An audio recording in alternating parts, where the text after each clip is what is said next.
Sisi binadamu hapa duniani tuko kama bidhaa, ama kwa Kiingereza product.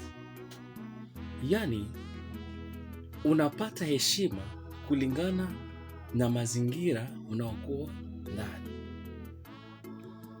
Na unapodharaulika, acha nikukumbushe kwamba una heshima yako pia.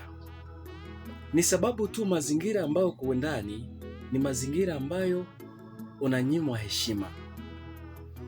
Hata bei yako inalingana na mazingira ambayo ipo. Bidhaa ambayo unauza kwa bei nafuu, kwa bei chini sana katika eneo fulani, ukiitia hiyo bidhaa katika eneo lingine inapanda faida. Kwa hiyo usijidharau, maeneo itabadilika na utaheshimilika.